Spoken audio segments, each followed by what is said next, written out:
Oi, bom dia a todos. Vamos dar início aqui ao nosso seminário de blockchain para a indústria de seguros. Para quem não me conhece, sou Fernando Simões, diretor executivo aqui do Sindseg, e vou explicar brevemente a nossa programação desse seminário de hoje, né? Nós teremos inicialmente a abertura do evento feita pelo presidente do Sindseg, Mauro Batista. A seguir, nós teremos a composição da mesa diretora dos trabalhos, que será composta pelo Paulo Botti, que é diretor aqui do Sindseg e coordenador deste evento, o Celso Paiva, que é diretor também do Sindseg e um dos debatedores deste evento, o João Marcelo dos Santos, que é presidente da ANSP, da nossa Academia Nacional de Seguros e Previdência, também como debatedor, e o senhor Anthony Eliotti, presidente do Conselho da B3I e palestrante deste seminário. Nós temos equipamentos de tradução simultânea. Quem se sentir mais confortável para ouvir a palestra, podem usar os aparelhos que estão aqui na recepção. E já uma coisa importante também queria deixar é o seguinte: nós temos muita dificuldade com o microfone sem fio aqui, e se colocamos aqui, a interferência por causa da altura da região é muito ruim. Então, quem depois, no momento dos debates, depois que a gente tiver iniciado, quiser fazer alguma pergunta, que venha nesse microfone, porque daí temos a tradução, temos o evento correndo de maneira correta, né? Então, já dando início ao nosso evento, eu chamo o presidente do Sindseg, sou Mauro Batista, para que faça a sua saudação inicial. É sempre uma alegria para nós do Sindseg promover eventos desta natureza, e hoje aqui contando com uma personalidade do mundo seguro internacional, o senhor Anthony Eliotti. Seja muito bem-vindo. Qual a razão desses encontros, né? O nosso sindicato, algum tempo atrás, ele fez um movimento no sentido de se tornar também o sindicato não só das seguradoras, mas também das resseguradoras. E nós convidamos um expert, um líder aí no nosso setor e no setor de resseguro, que é o Paulo Botti. O Paulo Botti foi um incentivador dessa nossa medida, se incorporou ao sindicato, se tornou, no ano seguinte, diretor, e tem, na medida do possível, despendido esforços para que haja uma harmonização entre o resseguro e o seguro, e que as pessoas possam, né, principalmente os consumidores, na área de grandes riscos, ter uma ideia muito próxima da realidade dos avanços que o resseguro tem, né? E esse mercado de resseguros ele é promissor aqui para o Brasil. Nós sabemos da potencialidade do nosso país em relação a desenvolvimento. Estamos num momento novo, com um governo novo, né, com perspectivas novas. Parece que há uma tendência de o mundo político dar uma acalmada, né? Então, tudo isso é motivo assim, de entusiasmo de todos nós, seguradores e resseguradores, para esse novo tempo que já estamos vivendo. E o Botti coloca muito bem isso, né? Aliás, o Botti tem uma particularidade, né, que quando ele veio pela primeira vez à reunião de diretoria, quando terminou a reunião, nós fomos tomar um café na minha sala. Eu falei: Botti, o que você achou da reunião? Ele falou: Mauro, há como 20 anos atrás é a mesma coisa, só se fala em automóvel, ninguém fala outra coisa que não seja automóvel. Eu digo, é verdade. E não que o automóvel seja ruim, né? Mas o automóvel não é o automóvel que está perdendo espaço, são as outras carteiras, os outros riscos que são inerentes à vida humana que tem se alargado, né? Nós fechamos 2008 e o automóvel tem uma posição de 8% em todo o mercado, considerando tudo, né? capitalização, saúde, que é o bicho grande do mercado, o automóvel tem 8%. Então, nós precisamos encarar essa realidade com muita intensidade, entender bem os movimentos, ter um intercâmbio grande como essa que hoje o nosso palestrante vem aqui nos brindar com a sua expertise em blockchain, né, uma ferramenta que eu acho que, pelo menos para mim, é uma ferramenta muito desconhecida, né, tudo que pode realmente trazer. O que mais implica hoje, e o que eu tenho sempre dito, nós vivemos novos tempos, né? Eu tenho, estou vendo ali o Marcos, que é diretor do Syncor, né? A gente tem uma relação muito intensa com os corretores, e eu tenho sempre dito aos corretores, tem tanta coisa errada que a gente precisa unir esforços para combater, mas a gente tem que entender que os novos tempos estão chegando, já são realidade.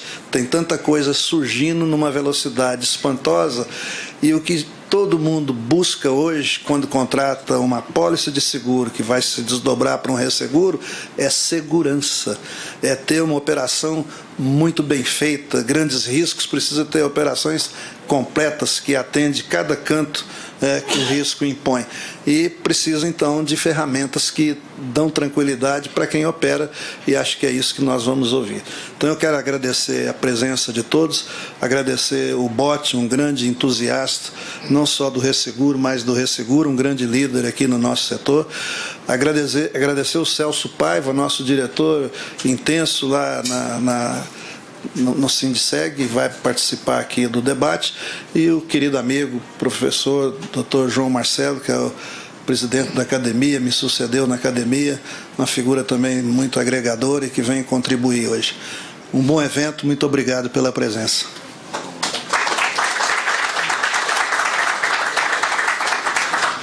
Feitas as considerações, então, iniciais, você quer sentar ali? Não, você espera aqui, já verá uma vaga para você, para nós.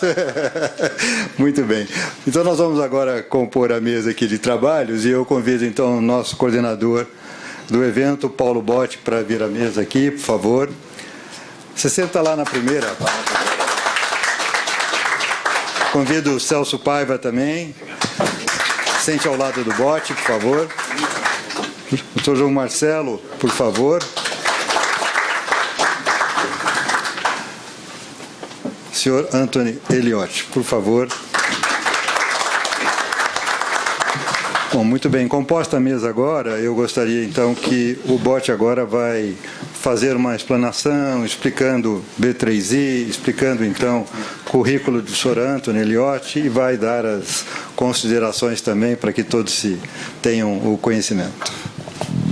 Vou explicar para vocês o que é blockchain, como é que funciona, tudo. Não se preocupe. Pode também. Bom, só primeiro obrigado, Mauro, pelas palavras todas, a minha, a todos os colegas aqui. Uma primeira coisa para ficar claro, principalmente para a mídia que está aqui, saiu uma notícia sobre o nosso encontro no Rio com Tony e outros, dizendo que o estadunidense Anthony Elliott fez uma palestra. Tony is British, ele é British. E mora na Suíça há 13 anos, isso, Tony? 13 years? Yeah.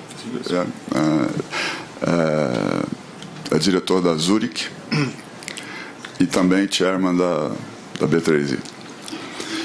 Mas eu vou começar, antes de passar a palavra para o Tony, com algumas palavras para vocês sobre o seguinte. Eu sou engenheiro, meu primeiro emprego foi na Ford do Brasil.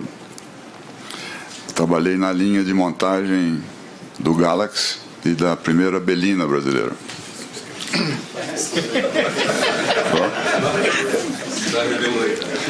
Eu não vou falar que ano foi, senão vocês procuram saber quando foi a primeira Belina brasileira. A primeira Belina. Muitos andaram nesses carros aqui, viu?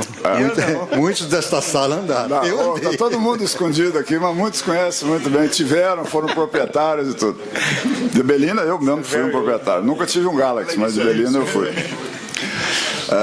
Eu estou dizendo isso porque meus pais, que são de Minas, no interior de Minas, tinham um orgulho enorme de mim, porque achavam que eu fabricava aqueles carros, e inclusive falavam com os amigos: meu filho é que fez esse carro aí, tá vendo esse carro? Meu filho é que fez esse carro. Depois eu trabalhei 5 meses na Ford. Tinha trabalhado um pouco em computador durante a escola. Falar outra coisa aqui, Fortran, coisas desse tipo, principalmente o Cage. Ali onde está o Cage? Está ali. Meu colega nessa linguagem. Hein? E tive a oportunidade de mudar completamente de área e entrar na área de tecnologia. Na época, também bem há muito tempo, era muito nobre para o engenheiro trabalhar na área de tecnologia, como até hoje é uma área bastante nobre. E eu tive essa oportunidade, fiquei na dúvida tal, mas aceitei e entrei nessa área de tecnologia numa empresa que se chamava Seguradora Brasileira. Aí fui explicar para meus pais que eu ia parar de fabricar automóvel e ia trabalhar numa seguradora. Foi uma tristeza de chorar. Tá? Falei, puxa vida, tal, será que eu fiz errado? Deixei os dois muito tristes. Aí, dentro da seguradora brasileira, que depois se transformou, já era do Grupo Itaú, mas tinha um nome diferente, porque a história dos seguros no grupo é completamente separada da história do banco. Até a primeira empresa do grupo é a seguradora. E depois de algum tempo, já tendo algum status, um pequeno status no grupo, eu convidei meu pai para visitar o nosso CPD. Tá? Era uma sala, talvez do tamanho desse andar aqui todo. Tá? E no meio da sala, um computador enorme, um troço cheio de luz piscando, piscava luz para todo lado. E unidade de fita, assim, aquelas fitas rodando, para cima, para baixo. Para descobrir o nome do Mauro aqui, você tinha que começar do A, Antônio, João Antônio, José, até chegar no Mauro para descobrir qual era o endereço do Mauro. Eu tinha que ler todo. Depois inventaram os discos, né, umas coisas enormes assim, que tinha acesso direto, o braço ia lá e tal. E aquilo pulava. Então, mas tudo isso a gente tinha nesse monstro desse CPD. Eu levei meu pai para conhecer o CPD, para ele talvez ficar menos triste, fazer, pô, assim, o cara está trabalhando num lugar mais ou menos tal. Meu pai era advogado e era diretor jurídico de um banco também bem antigo, chamado Banco de Crédito Real de Minas Gerais. Não sei se alguém chegou a conhecer esse nome aqui, depois foi comprado pelo Bradesco. Bom, ele chegou lá, daquele jeito dele, olhou aquele negócio tudo, monstruoso, foi ali, chegou perto da fita, perto do disco, e eu com o meu chefe, né, do lado. Ele chegou para nós dois e falou assim: olha, vocês tomem cuidado aí, senão vocês vão quebrar esse grupo aí, tá? Vocês vão quebrar essa companhia. Foi o comentário que ele fez: tomem cuidado que vocês vão quebrar essa companhia.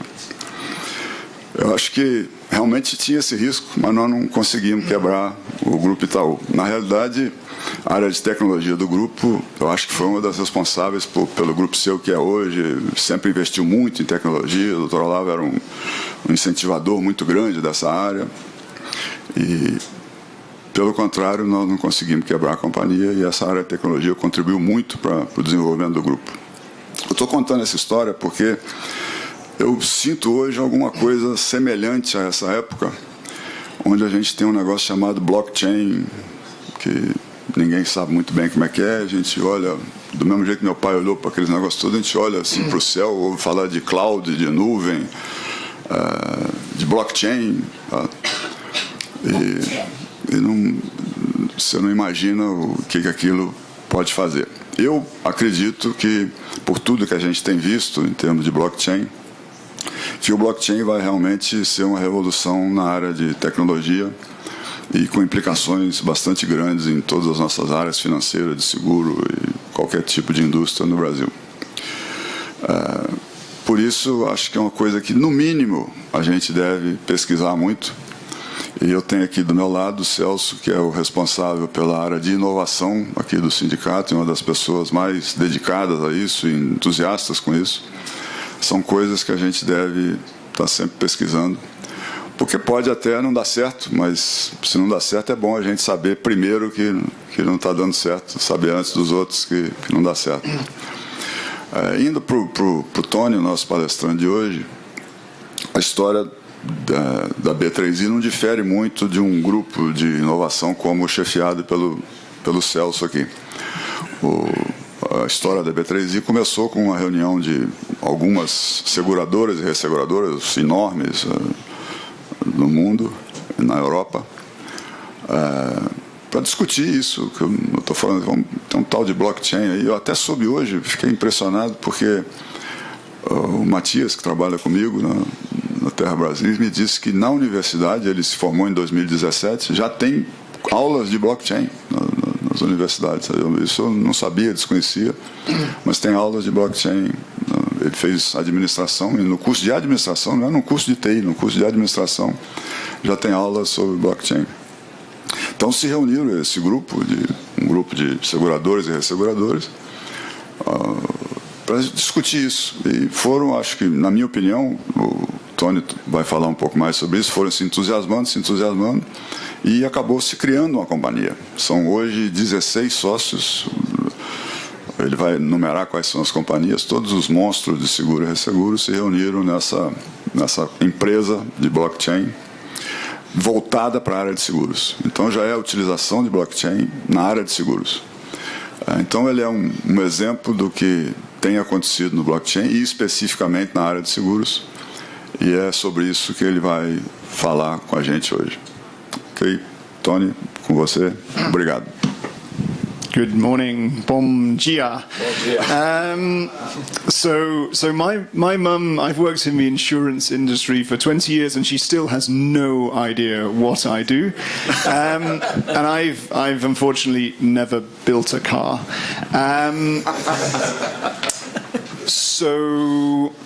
So yeah, and as Paolo explained, there was an article describing me as an American citizen today.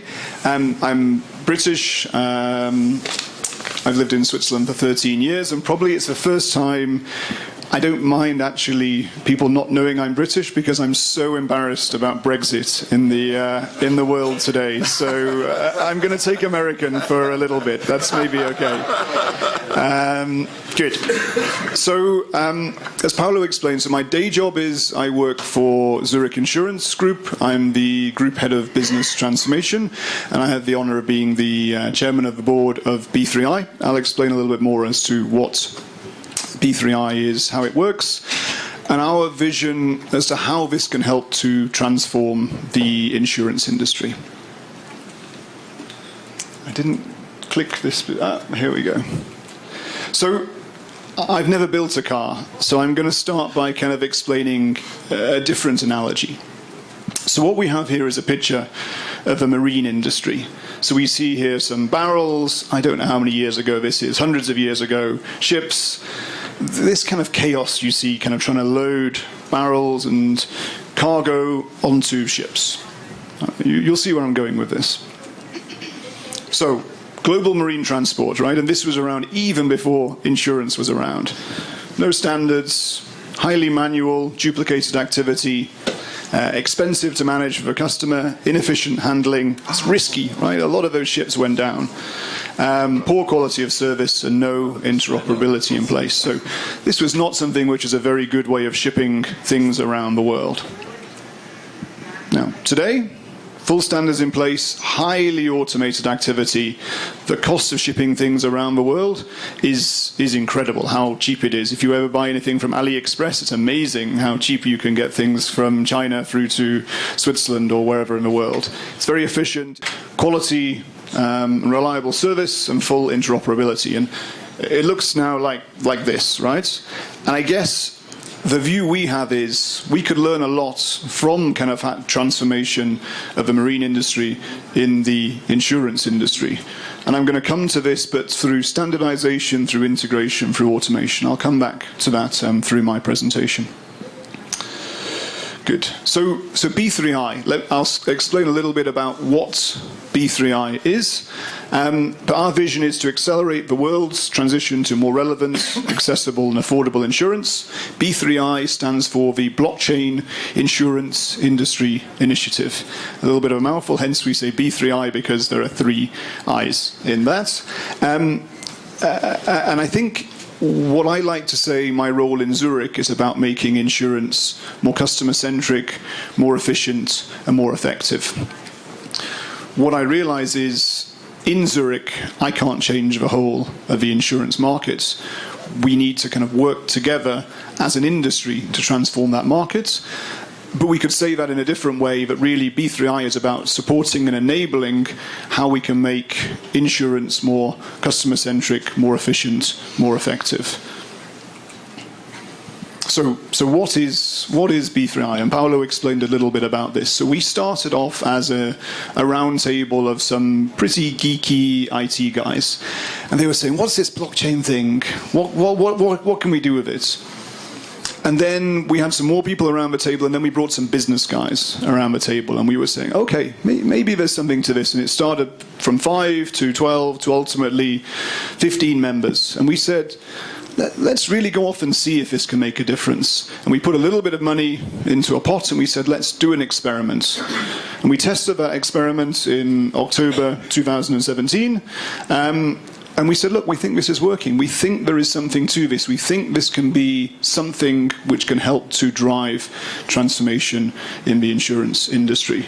And in, I've lost my edit here. I was trying to put something, so we formed a company. So we took this idea from being a consortium, us kind of working on this, to saying, let's actually build a separate company in March 2018, just over a year ago, and we became the shareholders of that. So it has today 16 shareholders, and these are most of the companies we have across here. So Zurich Insurance is here, AXA XL, Allianz, SCOR, Generali, Swiss Re, etc., etc. So owned by some of the largest insurers and reinsurers in the world. We would love to have some Latin American owners of the company as well. But yeah, we think that ownership by the industry, looking to solve a problem for the industry, is something which makes this quite unique.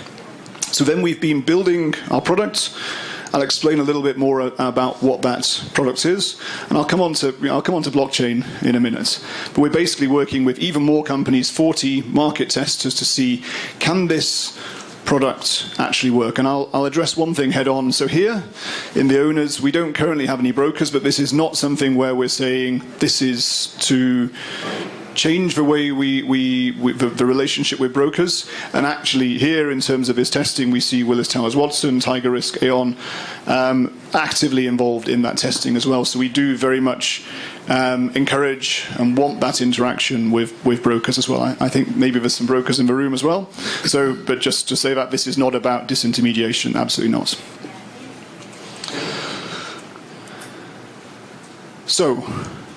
So what is blockchain? So blockchain is an incorruptible database to record and store information and to transact between people and companies. And I'll explain a little bit, well, why is that different? So this immutability point, this is something which we know to be true. It's indisputably true, is something really important. So we know we can rely upon something as a single source of the truth. I think that's something which is really important. This happens the way we replicate the transactions across multiple nodes in a blockchain. This word here as well, trust, I think I underline it in a second here. It's really important, right? So we know as an industry, we don't actually always trust each other, right? But to actually have the agreement as to who can see what of that data is something which actually makes blockchain a different technology. And I think when we've had conversations with insurers, with reinsurers, with brokers, and with customers, and saying, actually, this will allow us to control who can see what of that information, to have this consensus as to who can do that. That makes a real difference to say, okay, I'm not going to just give you the keys to my house. I'm actually going to be able to control who can come in and out of my house. That makes a real difference. So say it's distributed, and upon this we can put these smart contracts. So this is something which is it's code, but it's something which we can use to automate certain transactions. There's a lot of automation which we can achieve within the insurance industry. I think my view would be there is still too much manual work which we can have, but we can really trust upon this automation because we know it's incorruptible. All of this is sort of underlined by cryptography to make sure that actually what is on there is not accessible by the wrong people. So this is something which goes hand in hand with blockchain. And we have KG in the audience, who's the head of R3. So when it comes to really technical questions, I'm going to get him to answer those instead of me. So what can it do? What can it do for insurance? What can it do for reinsurance? We think it can drive efficiency.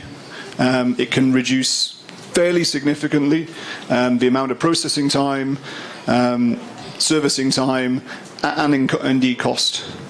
And we did a market study in 2017, and the respondents of that study, and this was anonymized, so we don't know exactly who said what. On average, they believe that this will reduce 30% of administration costs. So that's a lot of money, right? So if we look at that within the Brazilian market, it's a lot of money. If we look at it in the global markets, it's an awful lot of money, right? So I think there's something which the cost ratios we have today are ones which we should look at as an industry. We should look to see how can we do this better. When it comes to quality here, this really comes to data, having trusted data which we can rely upon to make better underwriting decisions, to make potentially different propositions around that quality of data. That's really something which we think there's a great deal we can do. There can be an implication on risk-based capital from that. And then in terms of growth, so by having better data, by having a more efficient process, we think this can allow to reduce this insurance protection gap at the moment. So that's basically what I say here as well. I mean, growth, this protection gap, potentially it can bring new participants into the market, much better use of data in terms of quality and efficiency. So insurance today. And this is a real example. We sat with some guys in a room saying, let's describe how insurance works today. Now, this is not for a car insurance. This is for a commercial insurance. But we have a policyholder, the guy in green at the top, interactions through the broker or brokers, insurance companies, co-insurance companies, potentially facultative insurance going to reinsurers there. Going along this very familiar chevrons here, from submission through to risk selection, building out the right product for that customer, pricing, negotiation, quotation, binding, policy issuance, through to then any endorsements, claims, and the whole thing starts again 12 months later. And the time, particularly for these large commercial insurers, which it takes to kind of get from the submission through to actually issuing this, it takes a long time, and the amount of emails and Excel sheets and PowerPoint presentations and PDFs and photos going backwards and forwards, and everybody trying to interpret that same data is something where there's a lot of waste in here. And this waste I define as something which the end customer wouldn't choose to pay for. So this is a domestic insurance proposition. This one looks like it if you've got an international program, right? And it's even more complex, right? So we've, of course, got a producing country, we've got risks in different places. So and I'm not going to try and explain all these green and blue and black lines, but it is complex. Now, the view I would have is that insurance is complex, right? It's indisputably complex, right? We're not going to reduce all of that complexity, but I think we also make it complicated, right? And some of that complication, I think we can actually take away and make things simpler. So complexity will stay, but the complication we can reduce some of. And then we see here, okay, we pull it up to a reinsurer, to actually kind of syndicating this, maybe securitizing in the market. The further away you get from the actual risk itself, the less visibility we have. And again, all of this is about data. So the way it works today is this sequence we see here, going from the risk owner through a broker, through the insurer, maybe a co-insurer, reinsurer, potentially into the capital markets. And that's how it's worked for hundreds of years, right? It's how we're all used to it working. And I think what we have done is we have digitized an analog process as opposed to really looking and saying, how can we digitally transform the insurance industry? And I think blockchain really offers us an opportunity to think of how we can look to do that. So this is our hypothesis as to how blockchain would work. And what we see here are kind of nodes of a blockchain network. So you would have the risk taker, the policyholder, so the risk owner, the insurer, the broker. I've got another picture where we have reinsurers and co-insurers, etc. on there. But basically the idea would be we would have a synchronous network where we would all look at the same information. This can be risk information, can be policy information, can be claims information. It can be all the information we would look to get at. And again, the paradigm shift I think we have here is that we can permission who can see that information. So the customer can permission it, the broker can permission it, the insurer can permission it, but we're all looking at the same single source of the truth. And something I think really important and we shouldn't forget about is a regulator, right? We don't have anyone from SUSEP here today, do we? Or do we? In my career, I've seen this regulation getting more and more complex. And looking to do the right thing, looking to protect shareholders, looking to protect customers. But the burden upon us as insurers, as reinsurers, as the industry, it gets quite extreme. But I think this offers us something where we can permission what the regulator can see. We can even automate the regulation by understanding actually what is happening in these nodes of information. So if it's saying 40% of reinsurance should be placed locally, okay, you can automate that with a smart contract. So we get away from detective regulation looking backwards 1 month, 3 months, a year back to something which can actually be much more on time and something which can be more automated. So I think there's a real opportunity there, and it's something which as an industry we should really be engaging with regulators about. So that's really meant to be something. How could blockchain work for the insurance industry? I'll talk a little bit about how B3I works, why we think B3I and the model we have worked with B3I, more so in Europe, is something which we could also leverage here, we could learn from in the LATAM and Brazilian markets. So we're looking, and you've probably all heard a bit about blockchain, you've potentially even done some proof of concepts in your companies. What I see in the market is a lot of little islands of blockchain solutions. So we would do something around maybe marine cargo over here. We'll do something around surety over here. We'll do something around an international program over here. And these little islands of blockchains are all solving, they're all good use cases. They're all solving parts of the problems we face as an industry, but they're not connected to each other. And I think there's a risk we face that we're going to build these islands of blockchain solutions, and we're going to have distributed ledgers, right? And we're not going to have the bridges and the connections between these different islands, which will mean that the larger potential which this could bring to us might be missed. Right? And I think as an industry and as the shareholders of B3I, we're saying, well, can we actually drive this together? So that's the reason why when we look at B3I, what we're trying to build out is more of a platform. So we don't think that B3I has 35 or 40 people at the moment, right? So it's not a big company. It's not as big as any of the insurance companies we have in the room today.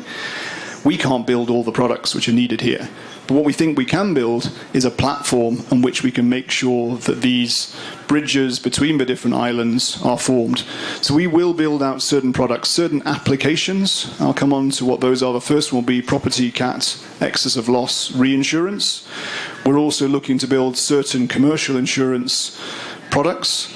But really that's to show this is what can be done. This is what the art of the possible with a blockchain-enabled network is for insurance.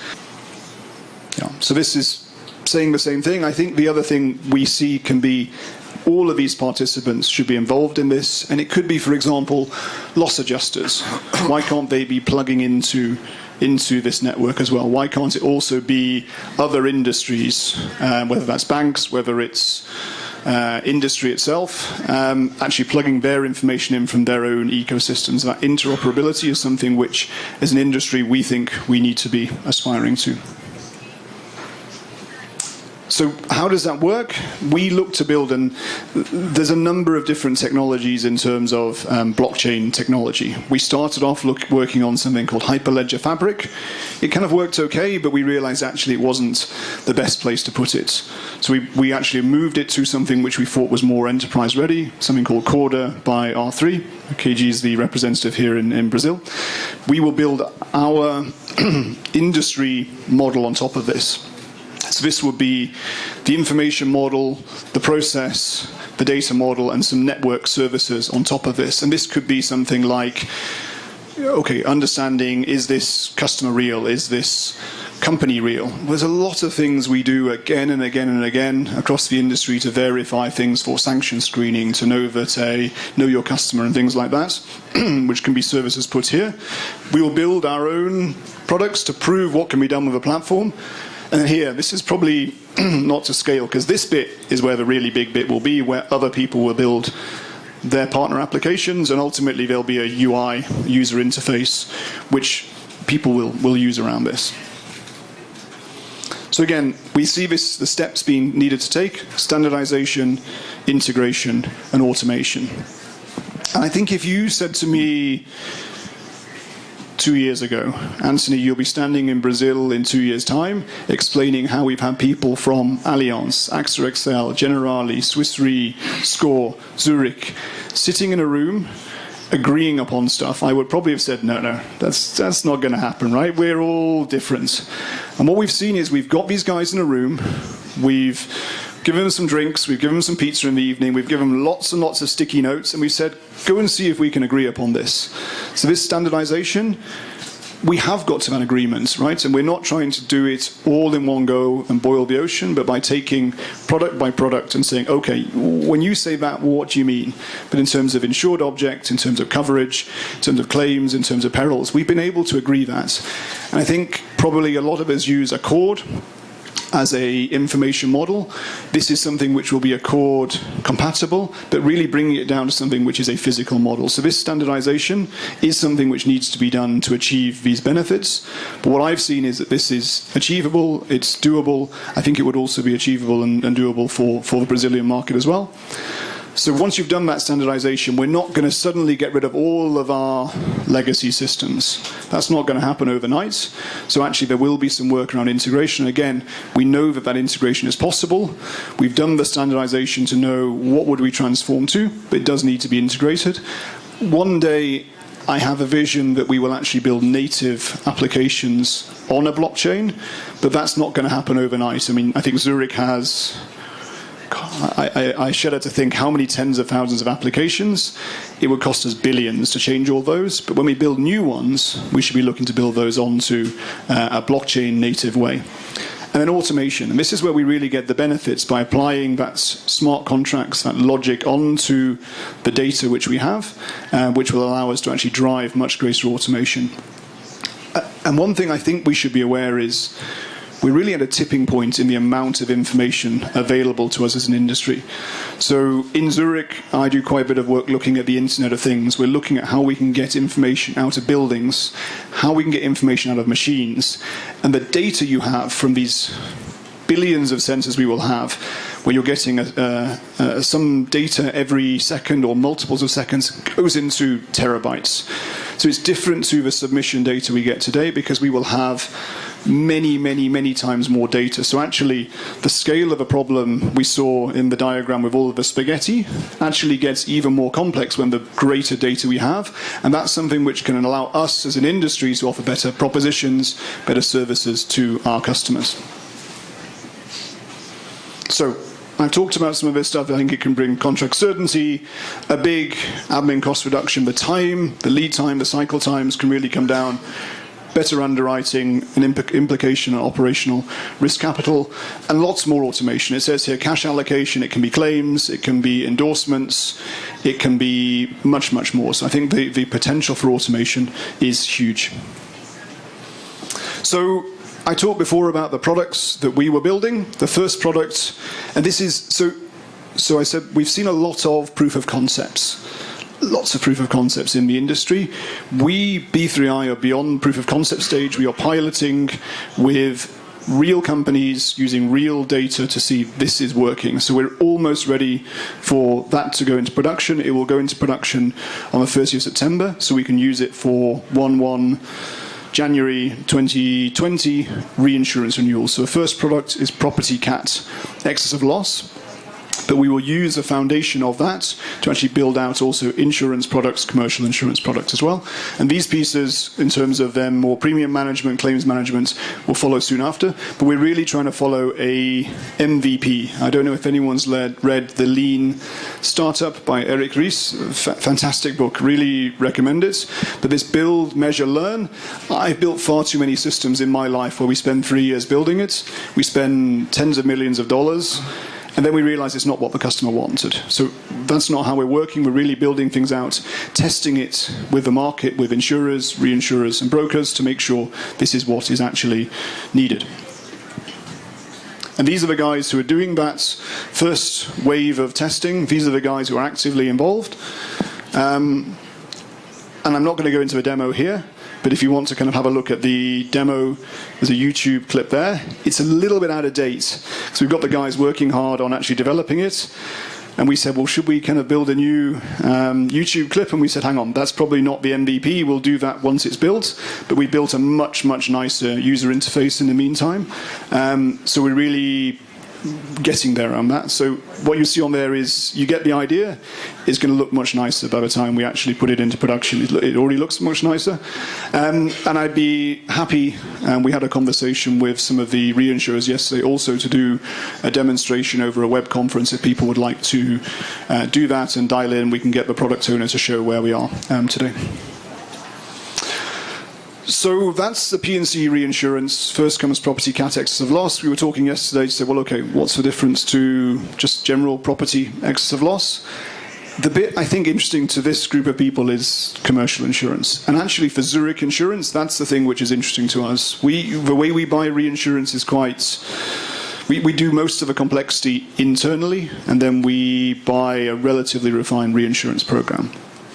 But commercial insurance, we are one of the biggest commercial insurers in the world, and we see a huge potential here. So that's really the reason Zurich invests in B3I, to look at driving that. And we will take those foundations from the property and casualty reinsurance and actually start this year and showing it early next year, actually how we can use that for property domestic insurance. So actually kind of, the commercial insurance placement policy issuance process, where we see there to be a great potential. I don't really like this slide. I was emailing a product owner this morning and saying, hey, I need a new slide. This looks like we're doing that 3-year project and we're going to spend hundreds of millions and get to the end and no. What really happens here is many, many iterations where we'll deliver something in 2-week sprints kind of coming through this. So there are many, many releases below that. He didn't have time to make me a new slide. He was too busy working. But it's much more iterative than it looks here. So actively engaging the community. These are a couple of slides from a couple of photos from workshops we've had. And I think these are the workshops where we've locked the guys in the room and really got to that agreement. And I think that's been kind of really engaging. So these were the workshops where we were bringing together the community, right? These are underwriters, these are claims guys, these are brokers, these are insurers, those are reinsurers. In this case, actually, I think these are the insurers, not the reinsurers, looking at how we trade insurance for property line of business. you see in the background here all of these sticky notes. You can't really see them, but this is, walls full of actually sticky notes to try and actually get to that. And I think that's something which, as an industry, I would really encourage you also here in Brazil to look at saying, how can we work together? How can we achieve that agreement about standardization? And then, and I'm not going to try and explain this slide because it's really, really detailed, but it just gives an idea as to kind of actually all of the detail we need to get into in terms of just one of the chevrons: risk selection, assessment and pricing. What are the pain points? How can we add value?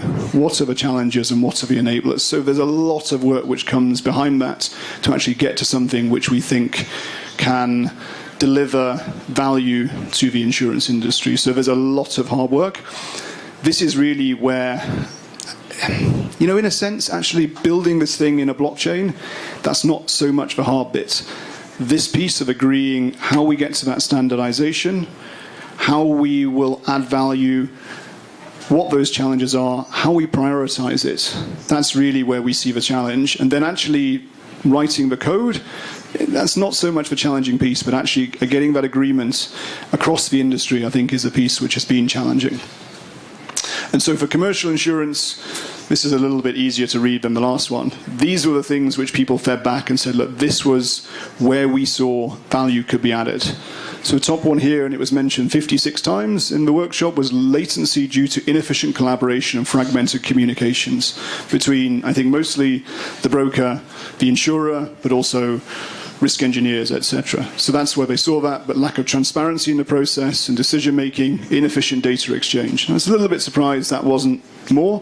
Again, lack of contract certainty, poor data quality, and lack of data standardization. So all of these are the top priorities for how we would look to build out that commercial insurance product. Again, that's that lighthouse product, but these are the pain points which we see need to be addressed by the industry. These are the pain points we want to build in that B3I product. And that was the second version of that. It didn't even fit on one page. So what does this mean for the Brazilian market? I guess that's the conversation we'll also have on the panel. So we think there is a big cost lever. So, as I said before, the research we have is up to 30% of administration costs, and that will be administration costs across the whole value chain, including insurers, brokers, reinsurers, which adds up to a significant number. Improved fluidity in terms of transferring information and better quality of information by all looking at the same version of the truth. Automation, here I talk about claims, but also in terms of cash collection, in terms of endorsements, there's a lot of automation possible. And transparency. That's transparency for the customers, transparency for the insurers, transparency for brokers, and transparency for a regulator. And that's certainly something I know from Zurich, we don't always have transparency. We have customers saying, where is this now? Have we collected that money? Have we paid it into the captive? So giving that transparency in an automated way is something which really does add value to the customer. So how would we do it? Well, we're here talking about blockchain, so I think there is something about having a platform within insurance markets, having such a platform within Brazil would be something which would add value. So having some sort of platform, having the standardization to message and perform transactions upon that.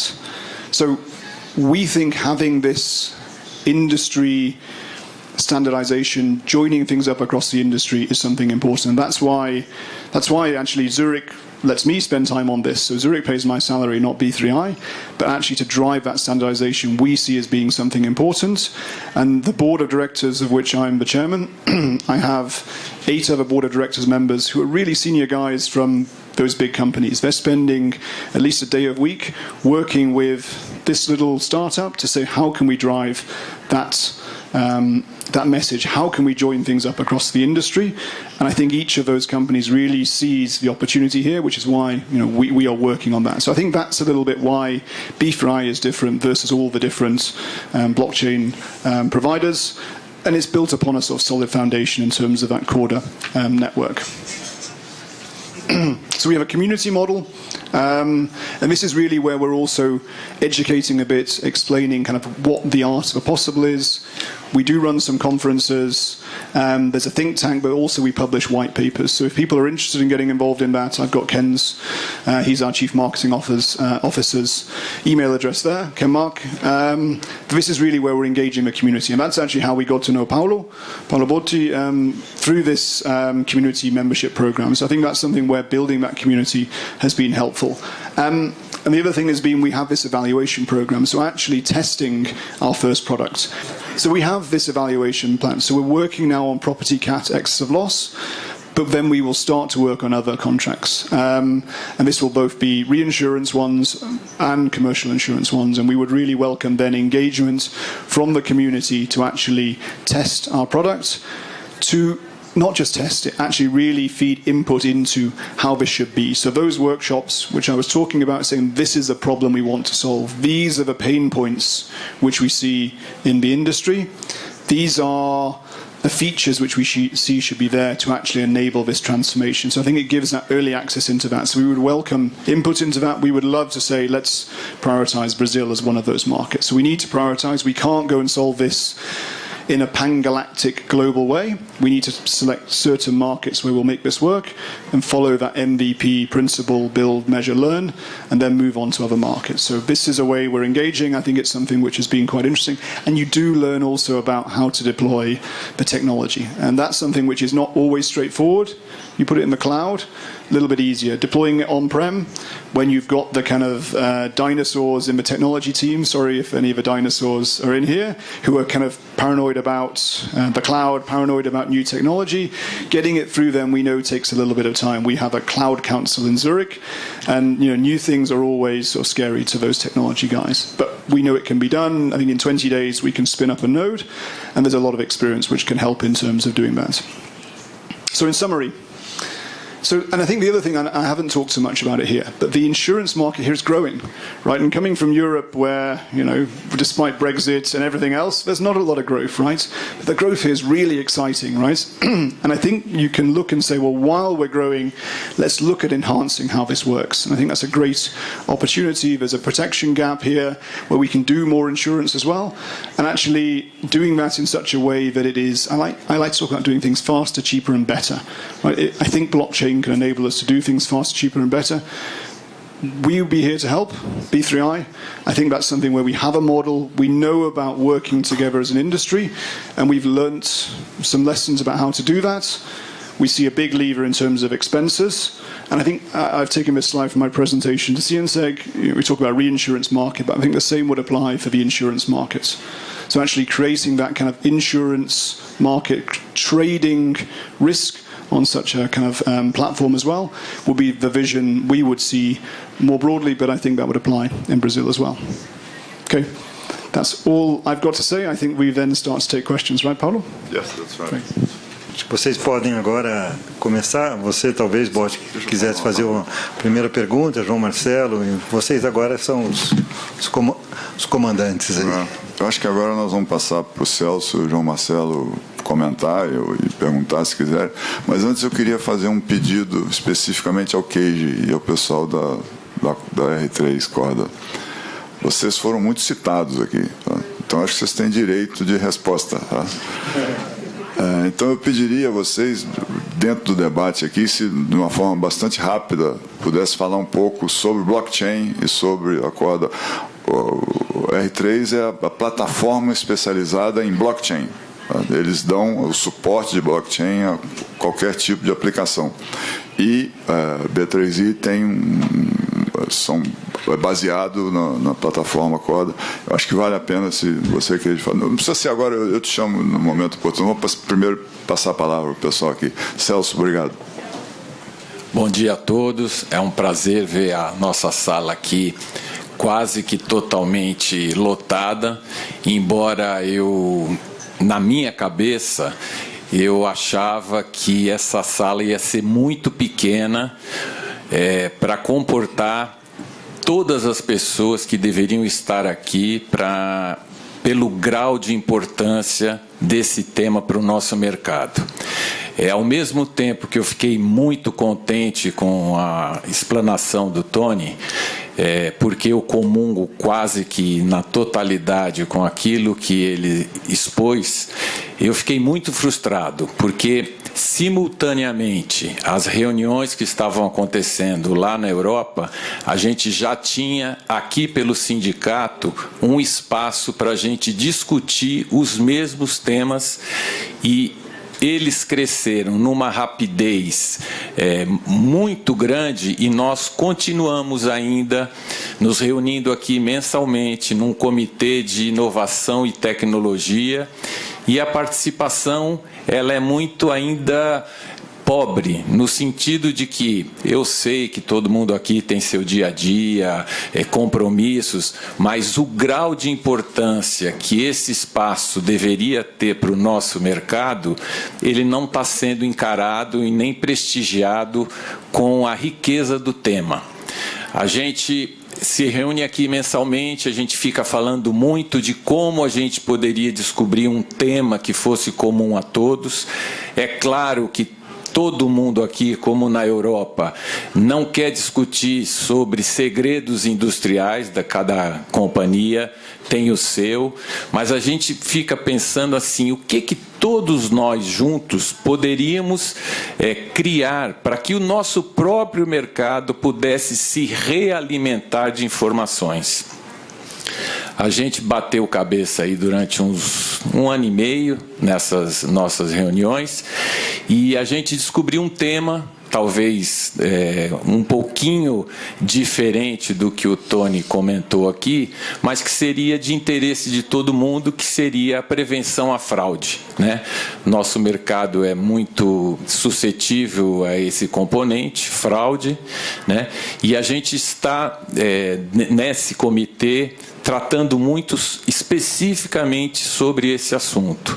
Mas eu acho que a riqueza do tema é muito maior do que especificamente a gente tratar de um ponto que é comum a todo mundo. Tem outras coisas anteriores a isso que deveriam ser encaradas de uma maneira muito mais dedicada. É a nossa criação de um banco de dados onde a gente realmente fizesse da mesma forma que o Tony comentou aqui, de ter acessos controlados, e as seguradoras extrairiam essa informação da maneira que coubesse a cada um em cada tema, para desenvolvimento de produto, para melhoria de processos.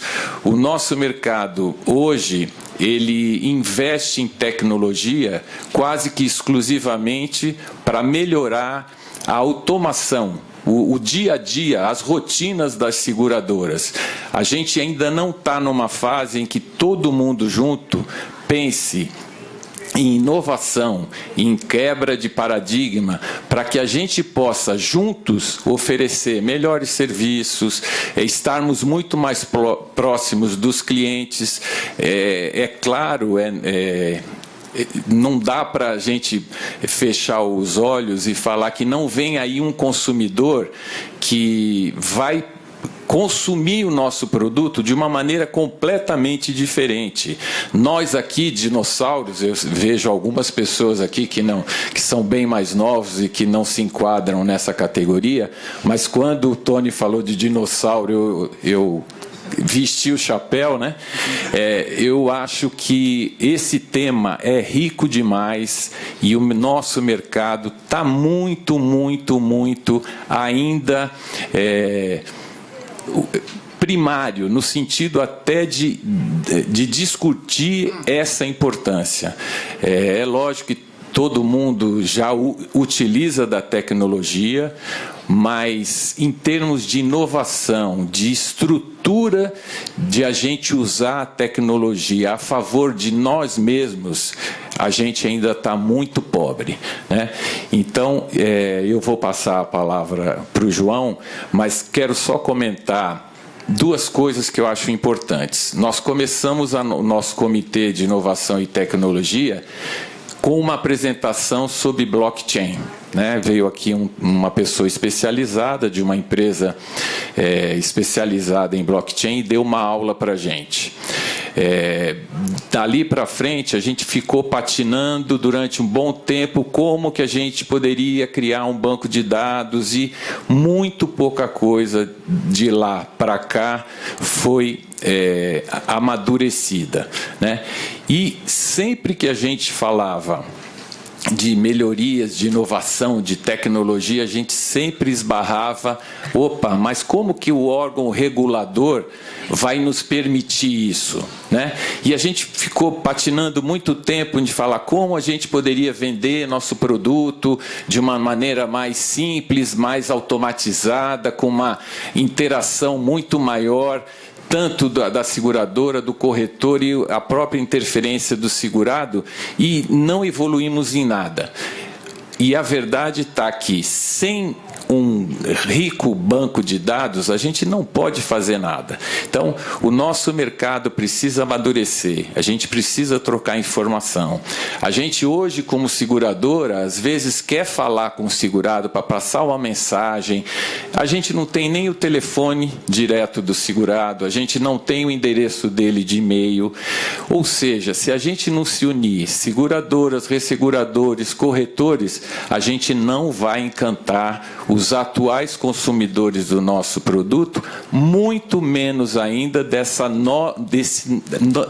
novo perfil de consumidor que já está aí, que está cotando seguro de automóvel em plataforma digital, porque quer pagar mais barato, porque quer comparar preço, e a gente precisa urgentemente de trocar informações para enriquecimento do nosso próprio mercado. João, passo a palavra para você.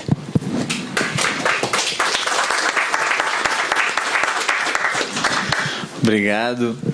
Eu gostaria de agradecer também a excelente apresentação. Nós temos realmente muito o que aprender. A inovação, ela se dá numa velocidade exponencial. E o nosso cérebro resiste a compreender um avanço exponencial. Ninguém pensa em andar o dobro de passos no dia seguinte do que andou no dia anterior. Se a gente fizesse isso por 70 dias, eu vi uma conta um dia desse que a gente daria 3 voltas à Terra. E é isso que a gente está vendo acontecer, uma inovação em velocidade exponencial. Um software que está na China hoje nos espanta, ele basta simplesmente instalar no nosso computador aqui e ele vai estar no Brasil. E se ele estiver no Brasil em um lugar, ele para estar no Brasil inteiro é muito rápido, basta que todo mundo instale também. Então essa velocidade exponencial realmente devia atrair mais atenção de todos, porque isso vai acontecer, é um fato certo. A gente tem muito trabalho, eu como advogado, a gente nem está muito interessado nesse assunto, e tem 3 advogados da minha equipe aqui, porque apesar de todo enorme quantidade de trabalho, a gente tem que entender sobre isso. Já não é mais um elemento do nosso aprendizado. Ou a gente compreende isso, ou a gente perde completamente a relevância. Em relação à regulação, o que acontece é que a regulação ela tem que ser conservadora. É da natureza da regulação e da fiscalização o controle, a tentativa de segurar o ímpeto do mercado no sentido de evoluir e criar novidades que gerem novos riscos. Então é perfeitamente natural que a regulação tenda a ser um obstáculo para a inovação, mas ela não pode ser um obstáculo que torne a inovação impossível. A doutrina reconhece que o direito ele teve algumas ondas de desenvolvimento. A primeira onda foi o direito constitucional, que criou o Estado. Aí depois veio o direito civil, que regulou a relação entre as pessoas. Depois veio o direito administrativo, que regulou a relação das pessoas com o Estado, porque antes o Estado podia tudo. O direito administrativo aumentou a accountability do Estado perante o cidadão. E veio o direito regulatório, que é o Estado deixando de regular tudo, deixando de ser um agente tão importante para se tornar um regulador. A mudança que nós estamos enfrentando hoje é tão absolutamente enorme que eu me arriscaria a dizer que a gente tem uma 5ª onda, que é uma nova forma de regular, que é diferente do que aconteceu até hoje. O seguro, de fato, ele até tende a ser um mercado bastante conservador pela própria natureza do risco que ele tem, que é de longo prazo, então você tem que tomar muito cuidado. E a gente tem visto a supervisão tentando avançar nesse aspecto para ser baseada mais em riscos, etc. Tem se ouvido muito falar nos últimos 15 anos aí de supervisão baseada em risco, para ser menos de regra e mais risco. A gente vai ter que melhorar e aumentar a nossa velocidade. Não dá para continuar discutindo aqui algumas coisas. No Brasil, por exemplo, a gente tem a questão de meios remotos sendo regulada. A SUSEP fez um esforço para tornar a venda de seguro por meios remotos mais simples e viabilizar. E a norma até para os nossos padrões atuais ficou bastante amigável. Mas ela não serve minimamente para os próximos 3 anos. Assim, a gente está falando lá sobre a ordem em que se deve obter o login e senha. Quando a gente pensa numa venda realmente moderna e usando o blockchain, usando etc., isso parece discutir a idade da pedra. Assim, realmente tem que se mudar a forma de tratar isso. A regulação, o mercado segurador tem que evoluir para continuar relevante. A gente escuta falar muito em InsurTech como sendo um competidor das seguradoras, como sendo alguém que vai tirar espaço das seguradoras. As InsurTechs não vão tirar espaço das seguradoras. A dinâmica da FinTech é um pouco diferente, mas no seguro, certamente a InsurTech ela vai ter que se juntar ao incumbent, que é a seguradora, mas o seguro vai perder espaço não para a InsurTech, vai perder espaço para outras formas de gerenciamento de risco e vai perder espaço para outras formas de se imaginar de propriedade. A gente pensa hoje no seguro de automóvel, que daqui a alguns anos ninguém mais vai ter automóvel. A gente pensa em seguro de vida e o esquema do seguro de vida vai ter que mudar radicalmente. A gente pensa em aposentadoria e estamos vendo que nada que a gente tem hoje vai funcionar minimamente daqui a 10 anos. Então a gente realmente tem que pensar muito, tem questões novas, emergentes, novos riscos, cyber risks, data privacy, smart contracts, que não são só do seguro, são da vida de todo mundo. Ou o mercado de seguro se adapta, ou ele vai perder relevância. E a regulação tem que se adaptar, não para continuar relevante, porque o regulador impõe a sua relevância na medida em que tem a caneta e pode proibir as coisas. Mas se ele quiser continuar sendo efetivo, ou parar de atrapalhar. Porque eu estava discutindo a questão da sandbox um dia desses. A sandbox é o que se chama a caixa de areia, né? Se discute a possibilidade de algumas empresas, de alguns reguladores discutem a possibilidade de criar espaços de desenvolvimento controlado de inovação. Então eles escolhem algumas empresas, dão um período para desenvolver, etc. Eu penso que isso é um erro catastrófico. O regulador, que bom que o regulador quer participar do processo de inovação, mas se tiver alguém muito bom no regulador, que realmente é o futuro Mark Zuckerberg, ele tem que sair do regulador e ir para o mercado privado. Lá não é lugar disso, lá é lugar de segurar, não de fazer avançar. Querer participar disso mais ativamente é complicado.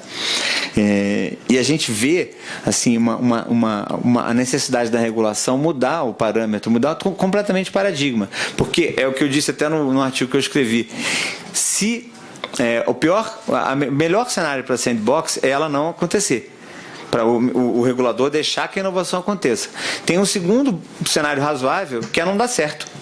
Assim, não deu certo, ninguém deu importância para aquilo e todo mundo continuou inovando. O pior cenário é ela dar certo, no sentido do regulador passar a ser o controlador da inovação. Isso é um erro grave. Inclusive, é uma tentativa já tem no Reino Unido, e a gente conversou com uma startup inglesa e ela disse que esse negócio de sandbox só funciona para startup de empresa grande, porque startup de empresa pequena não tem tempo para ficar esperando 8 meses para ser liberado para poder fazer o seu trabalho. Eu penso que a solução é que a regulação seja finalística. Nós não temos mais que regular como se faz a venda, que meio vai ser feito, se o login ou senha vem antes ou depois. O que tem que ser dito pelo regulador é o seguinte: eu quero que você faça um sistema a partir do qual você possa ter certeza absoluta de que quem comprou quis comprar, quem vendeu quis vender, e ambos sabem o que foi vendido e comprado. Se você me mostrar um sistema como esse, ele está bom. Se você não mostrar, aí você vai ter problema comigo, no Brasil, com o PROCON, que são os órgãos de proteção de consumidores, etc. A regra tem que ser simplesmente isso. Parece simples, parece assustador, e diferente do que acontece, como foi dito aqui, às vezes a regulação ela é frequentemente capturada pelo mercado, é um fenômeno muito conhecido, e essa captura no Brasil se dá via falta de estímulo. Se a SUSEP vier amanhã e disser o seguinte: está revogada a regra de meios remotos, cada um vende como quiser pela internet e não tem mais nenhuma regra. A única regra é a seguinte: se tiver um problema, você tem que ser capaz de me provar que você vendeu o que sabia que estava vendendo, quem comprou sabia que estava comprando, e o contrato está lá, todo mundo sabe quais são as regras. Pelo menos podia saber. Eu posso, aquele negócio, todo mundo diz, li, concorda e não leu, aí é um problema seu. Mas tem que ter tido a oportunidade. Eu tenho certeza absoluta que o mercado inteiro vai reclamar. Absoluta. O meu pai foi superintendente da SUSEP, foi um brilhante superintendente da SUSEP, aliás, foi o melhor de todos, hoje eu posso dizer isso. Foi mesmo. Foi um brilhante pai também, pelo jeito. E havia uma discussão sobre colocar correção monetária no contrato de seguros, que durou anos e anos. Meu pai foi superintendente de 85 a 95. E foram anos discutindo. Em 85 já tinha inflação alta há muito tempo. E um dia ele falou, olha, precisa liberar a correção monetária. E ele descobriu que ninguém aceitava isso, porque todo mundo ficava oligopolizando a discussão. Ele foi e baixou uma regra dizendo, a partir de hoje está permitida a correção monetária no seguro. Veio um escândalo no mercado, todo mundo, não, tem que discutir melhor. Ele falou, mas eu não mandei ninguém fazer nada, eu só falei que podia. Isso aconteceu de fato, eu não estou tornando a história mais divertida, ela é divertida por si. Eu acho que a gente tem que aumentar exponencialmente a velocidade de inovação que a gente tem na nossa regulação, e temos uma oportunidade espetacular, porque o Brasil, ele, nos últimos anos, há uma velocidade que podia ser maior, mas ele vem se construindo como um hub latino-americano de seguros e resseguros. Isso não é assim, uma coisa que está acontecendo tão rapidamente, mas está acontecendo. Enquanto tinha mercado monopolista, isso realmente a gente não tinha a menor chance de acontecer. Agora isso está acontecendo. Então a gente tem uma grande chance de juntar esse movimento, e o Brasil, nós gostamos no Brasil de pular fases em termos de tecnologia. A gente vai do 1 para o 3 e do 3 para o 5. Falta de dinheiro, a gente é meio enrolado, complicado. Talvez a gente possa agora pular uma fase também e chegar no blockchain mais rápido, porque é uma necessidade e a gente tem a oportunidade de usar isso como forma de consolidar a nossa posição na América Latina. E aí, finalmente, eu acho que você tem toda a razão. A gente tem que passar a dar mais importância para isso. Me espanta assim, a despreocupação que alguns têm sobre o tema, porque ele vai chegar. E claro que ele vai chegar mais rápido, quanto mais rápido nós aprendemos sobre o blockchain, sobre as novas tecnologias, e isso inclui o próprio supervisor também aprender. Haviam pessoas da SUSEP ontem na sua palestra, anteontem, né? Anteontem lá no evento do Resseguro, que estavam certamente prestando muita atenção no que foi dito. Eu acho que a gente tem que avançar. Eu tenho certeza. A gente tem que avançar muito rápido nisso. A gente não pode perder mais essa oportunidade de crescer rapidamente e reduzindo o custo. Né? Quando você tem uma redução de custo, com aumento de transparência, porque todo mundo vai poder ter muito mais rápido acesso. A velocidade, a tecnologia, a gente de fato não tem usado a tecnologia a nosso favor. A gente só vê a tecnologia, só usa a tecnologia para aumentar a nossa carga. Mas há uma oportunidade aqui de reduzir a carga, de melhorar. Eu vejo, só para finalizar, quando passa um fim de semana e você vai juntando lixo na sua casa, ao final de 2 dias, a quantidade de plástico que está lá é assustadora. A nossa maior ineficiência, talvez no mundo, se alguém inventar uma forma de resolver isso, assim, vai mudar de fato o mundo, é fazer com que as coisas cheguem na nossa mão. Então a gente gasta garrafas, plástico, etc., numa quantidade assustadora. Às vezes para usar muito pouco do que tem dentro. Aqui, e isso acontece com os documentos também.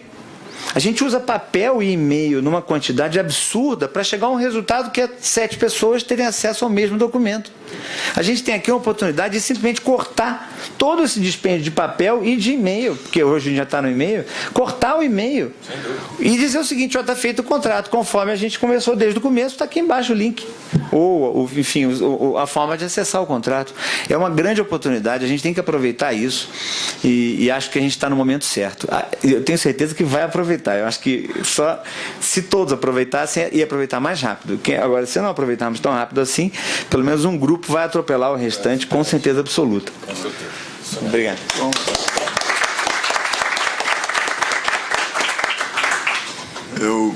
Só um aviso, perguntas, logo depois do que vamos fazer agora, perguntas, abertas a perguntas. Vocês vão ter que falar no microfone para que a tradução simultânea ocorra. Keiji, se você quiser falar algumas palavrinhas, eu te pediria rapidez e que também falasse, além da R3, um pouco de aplicações que você já tem trabalhado no mercado financeiro, provavelmente, tá? Bancos e etc. Tá certo. Obrigado, gente. Desculpa invadir essa plenária aqui, tá? E foi muito bacana o debate, acho que tem muita coisa que a gente pode colaborar. Bom, meu nome é Keiji Sakai, eu sou da R3. A R3 é a provedora do software Corda, que é a base de desenvolvimento da B3i. Tá? A gente está com o time aqui, mais alguns parceiros aqui que podem, né, tirar dúvidas se vocês precisarem. Tá? O meu background é mercado financeiro, bancos, trabalhei vários anos na Bolsa, na Febraban, então posso até ajudar vocês em discussões a respeito de comitês de inovação e tecnologia. Eu fazia parte dos comitês de tecnologia e inovação da Febraban e a gente discutiu blockchain durante muito tempo ali. Tá? E aí algumas dicas, né, para discutir até como é que a gente consegue engajar o regulador. A gente puxou o regulador, né, o Banco Central, para participar dos comitês. Então é uma coisa que vinha sendo discutida junto com o Banco Central. Tá? Durante o nosso processo aqui, né, a R3 é uma empresa de software, não tem nada a ver com B3i, nem com a B3, que é a minha antiga casa, tá? Mas a gente trabalhou durante o ano de 2018 muito mais para evangelizar, trazer conhecimento e estimular a adoção da tecnologia como um todo, independente da marca, né, da plataforma a ser utilizada, dentro de vários mercados. A gente percebe um potencial gigantesco na indústria de seguros, a gente vem conversando com várias seguradoras, mas eu acho que interessante são alguns use cases que aconteceram no país. Acho que o principal é o PEER, né, o Projeto de Integração de Entidades Reguladoras, que foi liderado pelo Banco Central, mas é o primeiro case em que a SUSEP, o Banco Central e a CVM, né, se conectaram para trocas de informações. Esse projeto foi lançado ano passado, já está em produção, tá? E o Banco Central tem muito orgulho disso e, né, vem divulgando bastante esse case. Outros cases, os bancos, Bradesco, Itaú, Santander, Banco do Brasil, tem vários cases em andamento em diferentes plataformas, mas tem um especial que foi no começo do ano 2017, o Bradesco, Itaú e a B3 lançaram um primeiro cadastro compartilhado de clientes. Era basicamente a partir de uma plataforma blockchain, você poder fazer a portabilidade de dados de um cliente de uma instituição para outra, de uma forma controlada, segura e mantendo a privacidade da informação apenas entre os entes que participavam dessas conexões. Então, isso foi desenvolvido em forma de piloto, foi apresentado em vários congressos, e aí eu só, né, dando um comentário, é super difícil imaginar que Bradesco e Itaú desenvolveram alguma coisa conjunta trocando códigos. Tá? Acho que é a primeira vez na história, nem na época de SPB a gente teve uma situação como essa. Então é uma situação real que dá para ser aplicada em qualquer indústria. Acho que essa preocupação que existe com relação à privacidade, o que é meu, o que é dele, esse tipo de coisa, começa a sumir quando a gente começa a falar em ambientes colaborativos. Estou aqui, né, se alguém tiver mais dúvida, fique à vontade de me perguntar. Tá bom? Obrigado. Keiji, aproveitando aí a sua palestra rápida, você já é o nosso convidado para a reunião de comitê de maio. Porque na de abril, que é a semana que vem, a gente já tem uma apresentação. Tá ótimo. Depois a gente casa a agenda. Será um prazer. Então Obrigado. Tá bom, obrigado. Bom, alguém quer fazer alguma pergunta, algum comentário? Eu teria uma primeira pergunta para o Tony. Como Zurich, algum desenvolvimento, alguma pesquisa específica da Zurich em blockchain, ou ideias e desenvolvimento, ou só em termos comunitários com todos esses outros grupos?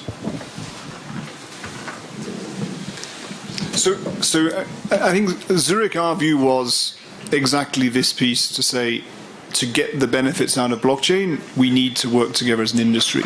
So we've done little bits. We launched something, and I think the Benelux business, as a sort of really an experiment, it was something which was low-hanging fruit, but generally our efforts are to work with B3I to actually make sure that we get the broader benefits which are possible. We've seconded some people to B3I as well to learn about actually blockchain and the technology. So that's something we've kind of really worked actively with them. But generally speaking, our view is let's work in this way as an industry transformation. As I said, we have a big focus on commercial insurance. So actually when that product comes into the roadmap, that's something very important. So when the sponsor of that will be Jim Shea, who's our group head of commercial insurance, and Christoph Terrien, who's the group chief operating officer. And they're the ones I had to persuade to say, look, let's invest in this. This is an important thing for the transformation of the industry. João, alguma pergunta para... Eu tenho uma pergunta. Qual tem sido a resposta dos supervisores e reguladores dos diferentes países, dos mais desenvolvidos? Eu sei que pelo conjunto de entidades que compõem o grupo de colaboradores da B3I, vocês estão presentes na maioria, ou se não em todas as jurisdições do mundo. Vocês têm alguma forma de medição, algum programa, algum procedimento? Como é que está sendo a discussão com os reguladores em relação à necessidade de se alterar, de se adaptar a legislações, métodos de supervisão, considerando o fato de que o blockchain e outras tecnologias estão chegando de forma bastante disruptiva, né, nesse mercado?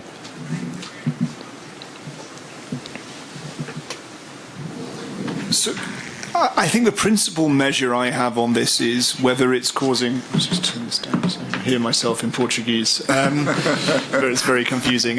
Is this arriving on the desk of our board meetings? So is this something which is a fire, right? And it's not, right? This is not something where we're hearing huge noise. We are testing this. We have engaged with regulators. And it's been quite fruitful, right? So it's not something where we're seeing massive problems and we're saying, oh my gosh, we need to get on a plane to go and persuade this regulator or that regulator this is the right way. It's something where it seems to be working. We don't seem to have a lot of protest. Now, we are looking, first of all, at reinsurance. So we have less, maybe, personal identifiable information. So potentially we get to kind of more as we get into more primary insurance. But so far, it's not something where we see a lot of pushback from the regulators. Por favor, usar. Desculpe, Fernando. Bom dia a todos. Márcio Boiajão, sou da Digit Tecnologia, trabalho com soluções de tecnologia BI aplicada à indústria de seguros. Tenho uma dúvida que é o seguinte, a gente imaginando o blockchain é uma promessa que, por exemplo, pode exterminar a indústria dos cartórios, a estrutura cartorial brasileira, certo? A gente ouve que tem um potencial disso acabar. E a gente sabe que o Brasil tem essas peculiaridades de, enfim, ter talvez um pouco mais difícil, alguns obstáculos maiores do que outros lugares do mundo. A minha dúvida é quão a gente vai encontrar essas barreiras, quão difícil vai ser transpô-las, a exemplo de instituições reguladoras e também o Estado, o governo, sendo contrário a isso. Quer dizer, a promessa de exterminar a estrutura cartorial, ela já tem alguns anos que, através das certificações das eletrônicas, ela poderia ter acabado, mas isso não aconteceu. Quer dizer, a tecnologia por si só do blockchain, será que vai conseguir quebrar isso, ou pelo menos diminuir, facilitar esse processo?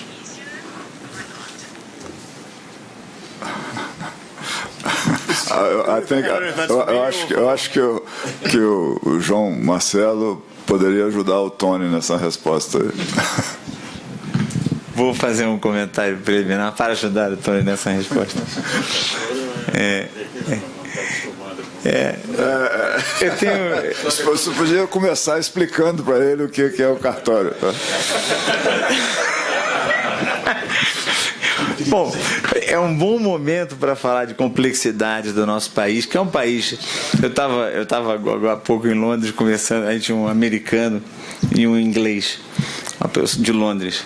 E a gente estava conversando sobre Brexit e sobre o Trump, etc. Eu falei, ainda bem que o nosso país é um país sério, não tem esse tipo de dificuldade. Aqui, quando começa a ficar enrolado, a gente faz o impeachment e começa tudo de novo. É como um bom técnico de TI, né? Tá ruim, tira e liga de novo. Mas é que nós temos uma estrutura cartorial aqui no Brasil muito pesada e vários contratos têm que ser registrados em cartórios que são semipúblicos, são entidades semipúblicas que frequentemente passam de pai para filho. E a gente até hoje tem a questão de reconhecimento de firma, que ter que assinar, garantir que a assinatura é de quem está assinando. Eu fui ser testemunha de um perito num processo na Inglaterra, a primeira vez que isso aconteceu há alguns anos, e eu falei, bom, precisa informar aí alguma coisa sobre o fato de ter uma tradução em documento em inglês e português, pensando no nosso sistema, né? Que é um sistema que tem que ter tradução. E aí eu fui receber informação, não, aqui é simples. Você só escreve assim uma frasezinha dizendo, eu sei inglês e, portanto, traduzir. Eu falei, mas isso aí parece uma coisa meio bagunçada. Não é bagunçada, porque ninguém em sã consciência vai dizer, eu sei inglês, você não sabe. Você vai preso, ele vai preso. Você vai preso. Então eu acho que tem, aqui, por exemplo, você tem a tradução juramentada. Então a tradução tem que ser confirmada por alguém que está numa lista juramentada, que é um órgão que faz essa lista, etc. No final do dia não funciona, só funciona para ficar um pouco mais cara a tradução. E você tem que, às vezes, piorar a qualidade da tradução, porque você tem um excelente tradutor que não está disposto a fazer toda a via cruz de ser juramentado. Então o tradutor, ele simplesmente diz, eu só faço não juramentada. Então você faz a tradução juramentada, faz a tradução com um bom tradutor e depois paga um pouquinho a mais para alguém juramentar. Ou simplesmente paga para alguém juramentar dizendo, não me importa que isso aqui está bom ou ruim, porque é só para cumprir tabela esse documento. Então a gente tem uma série de dificuldades aqui. De fato, é um problema, mas eu sou muito otimista. O que eu vejo assim de mentalidade, uma mudança de mentalidade, o brasileiro, ele vem se cansando ao longo dos anos e a gente já mudou o discurso. Há pouco tempo atrás, o nosso ministro da Fazenda disse que não ia mais abrir concurso público se fosse possível terceirizar. Tinha que provar que era impossível terceirizar. Parece até mais natural ouvir isso, mas há 2 anos atrás alguém falar isso era praticamente um palavrão. Já foram revogadas uma série de regras, vão ser revogadas outras, eu acho que caminhando. E tem um detalhe, a tecnologia, o mundo da burocracia e da regulação, da lei, ele resiste, mas no fundo existe uma coisa chamada economia. Quando alguém se beneficiar muito por um sistema, de alguma forma isso vai acabar transbordando e vai pegar todo mundo. Então, eu sou bastante otimista, até com o discurso desse governo, mas realmente foi até um pouco na linha da pergunta que eu havia feito, se havia dificuldade. Eu até desconfio que não teve tanta dificuldade, porque vocês começaram pelo resseguro, que é uma atividade muito menos regulada em todos os países do mundo. Talvez o seguro seja um pouco mais difícil, mas eu acho que o Brasil, de fato, traz uma dificuldade. Não sei se ajudei muito a sua resposta, Tânia.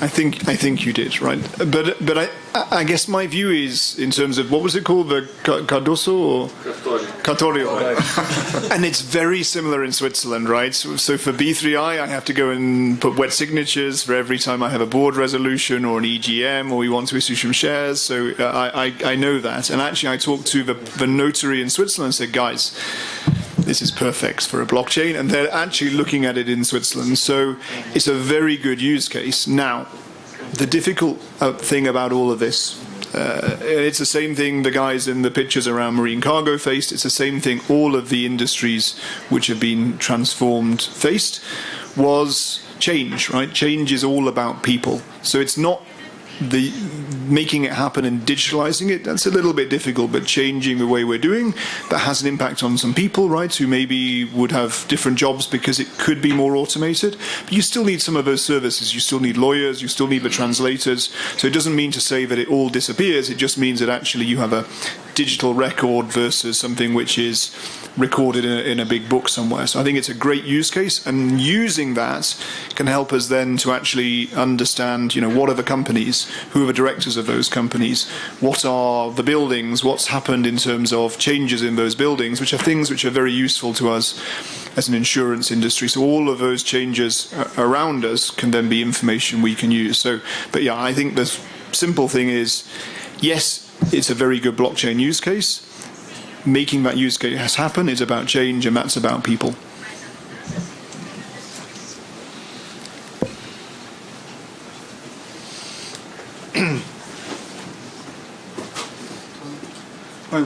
Em primeiro lugar, parabéns por uma excelente apresentação, uma excelente mesa.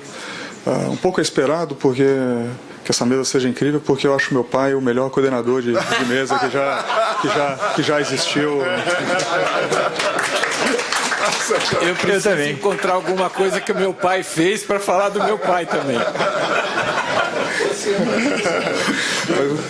Bom, brincadeiras à parte, minha pergunta é, o setor financeiro brasileiro sempre foi muito bom em organizar iniciativas como entidades, como para o mercado inteiro. Você tem a CETIP, você tem a Ambima, você tem Serasa, são todas iniciativas que saíram, às vezes com participação acionária dos bancos e tudo mais, mas sempre uma coisa de entidade. O setor securitário não teve tantas iniciativas assim, né? A Siniseg tem alguns bons produtos, algumas boas coisas, mas é bem mais limitado que o setor bancário.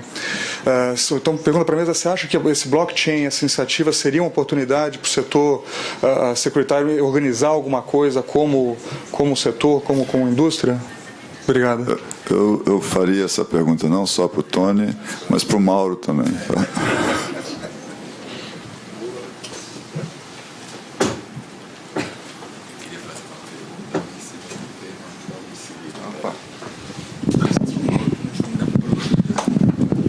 Eu estava comentando ali a pé de ouvido com o Fernando, né? Eu sou daquele time que não fica nem muito na ponta esquerda e nem muito na ponta direita, né? Eu acho que o Brasil tem muitas coisas boas. E eu tenho andado aí fora e tenho visto também algumas coisas que entram no viés de um processo evolutivo. O Brasil é um país relativamente novo. A colonização nossa implicou em deixar uma herança ruim em termos culturais. A gente precisa, evidentemente, e a grande esperança já não é mais para nós, né, Bote? É para as crianças que frequentam as escolas, de entrar nesse viés de querer fazer as coisas certas. A gente tem aqui no Sindiceg um programa, cadê a Renata? Está aí? Está ali a Renata. Um programa de educação no trânsito. No Brasil, estou desviando um pouquinho, mas só para dar essa ideia. No Brasil, cai um avião com 200 passageiros todo dia. E a gente está vendo isso com uma naturalidade total, que são os acidentes, o que morre de motoqueiro, gente no celular, senhoras dirigindo com salto alto, e a morte chegando, a destruição, e quem perde, além do sentimento de perda familiar, o Estado. É um prejuízo terrível. E nós, a Renata está coordenando isso, uma campanha, estamos investindo pesado, de educação no trânsito, porque as crianças têm feito as coisas acontecer. Diz, papai, o sinal estava amarelo e você avançou. Olha, entrou olha o celular, não é para ligar, entendeu?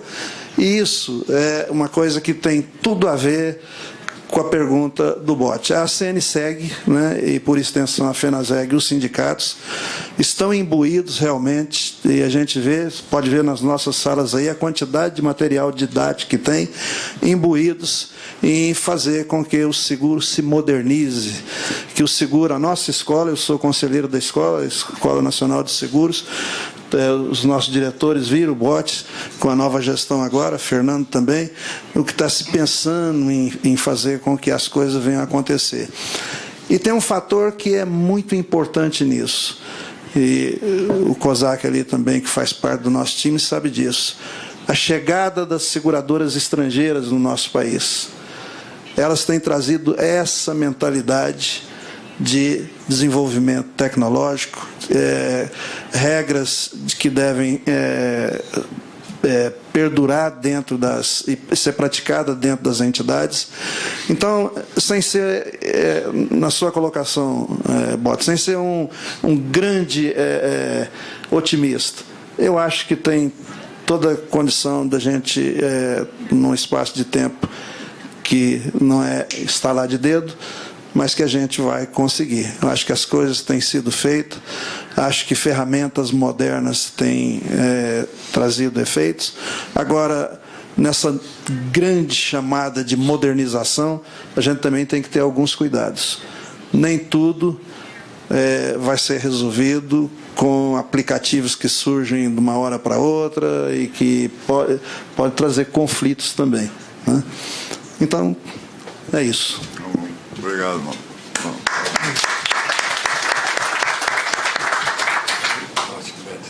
Só antes, alguém quer algum comentário a mais nesse tema? O Anthony não vai responder? Acho que o Anthony... Yeah, I mean, I guess one thing I would say is, and we've been doing this with B3I the last year and a half, probably 2 years. So if we can get almost a United Nations of insurers and reinsurers to kind of agree upon some things, it must be possible also to do it in the Brazilian market.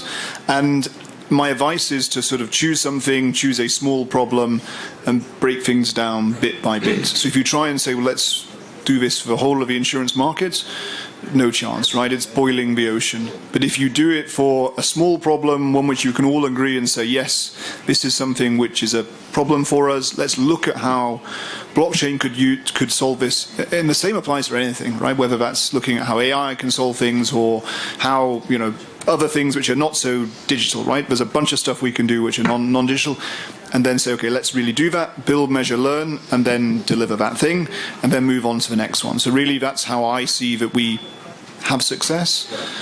Trying to build something in 3 years' time and getting to the end, the things have changed anyway. So really that's my advice to you. Rafael, tinha alguém que ia perguntar uma coisa? Beto, desculpa. Desculpe, mas eu vou falar sobre esse tema do Tony junto com o que vocês dois falaram das famílias. Bom, meu nome é Rafael Ribeiro do Vale, eu sou diretor da Academia Nacional de Seguros, ex-diretor-geral da SUSEP e superintendente por um período também, antecedi o João Marcelo e sucedi o pai dele. Então eu quero fazer um comentário justamente sobre isso. O blockchain está sendo uma oportunidade que o mercado tem que enxergar como uma forma de racionalização do processo, como uma forma do aumento da eficiência da transmissão e da veracidade dos dados, e como uma forma de reduzir em até 30% os custos administrativos das nossas operações. É assim que ele tem que ser visto. Esse é o primeiro aspecto. O segundo aspecto é fazer uma menção ao João Regis, pai do João Marcelo. O que ele falou, brincando, eu falo como sucessor do João Regis. Antes do João Regis, a SUSEP simplesmente não existia. Era sempre ad referendum do IRB. Porque ela não tinha recursos, ela não podia contratar gente, ela não podia se equipar, ela não podia ser protagonista como supervisora que deveria, por lei, ser. Então, ela delegava isso ao IRB. Meus queridos amigos que estão presentes aqui, que viveram aquele momento, sabem que o João Regis enxergou a missão da SUSEP de uma forma realista. E como é que ele fez? Muito simples. Ele diagnosticou qual era o problema e viu, falta dinheiro, falta pessoal, falta protagonismo, vamos resolver esse problema. Falta dinheiro, criou a taxa de fiscalização. Falta protagonismo, vamos criar o FIP. E vamos ter a informação toda do mercado para poder supervisionar bem esse mercado. O FIP está em vigor até hoje. Nós estamos falando de 85. Nós estamos em 2019. E abriu concursos públicos, pagando salários melhores do que eram no passado. Com isso, oxigenou a SUSEP. Com isso, começou a tirar as funções que eram do IRB. O Paulo Botti sabe disso. E começou a tomar as suas próprias decisões. Eram 130 companhias de seguros para serem supervisionadas. Não era uma tarefa fácil. Mas eu peguei a SUSEP com R$1 milhão em caixa. Com a taxa de fiscalização, entregamos a SUSEP com R$6 milhões em caixa. Toda automatizada, com concursos públicos realizados e passando a ser protagonista. Eu só queria fazer essa correção. E quanto ao Tony, o Tony está nos trazendo a oportunidade de enxergar isso que o João Regis enxergou lá em 85. Nós temos uma ferramenta chamada blockchain que está na nossa mão para ser utilizada. Temos que ver a melhor forma de fazer isso. Só. Sabemos das dificuldades, o Mauro colocou muito bem. Nem tanto ao mar, nem tanto à terra. Já foram feitas tentativas anteriores de criar cadastros positivos e negativos e que tiveram problemas. Mas nós temos que resolver esse problema para poder aproveitar a tecnologia que chegou. Tá? É só uma observação, queria fazer a correção e também corrigir, porque o Paulo Botti foi um dos pioneiros na área do resseguro. Hoje, se nós temos um mercado maduro de mais de 5 bilhões de dólares, é por causa dele. Obrigado.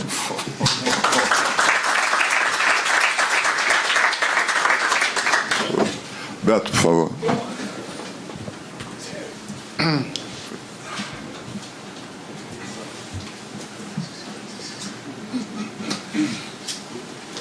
Bom dia a todos. Meu nome é Roberto Macéia. Atuei com Sinistro muitos anos e nos últimos anos estou um pouco mais envolvido em projetos de inovação. Obrigado pela tua palestra, Tony. A minha pergunta é bastante simples, não tem a complexidade de muitos dos especialistas que aqui estão.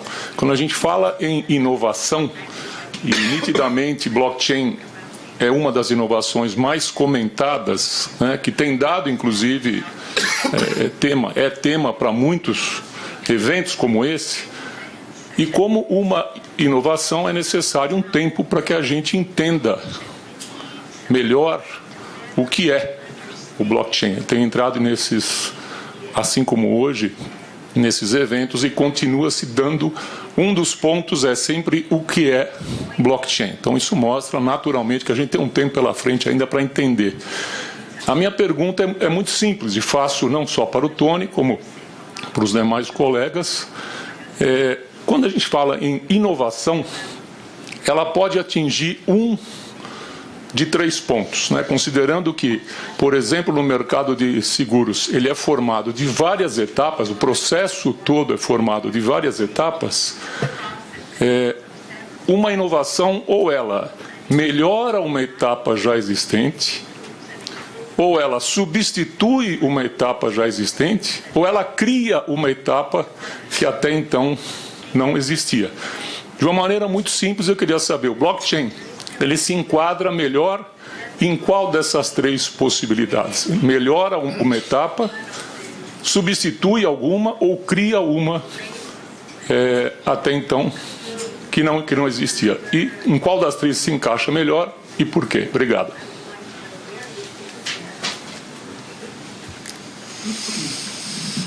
You said it was a very simple question. I'm not sure it's a very simple answer. I mean, I think it can be all 3.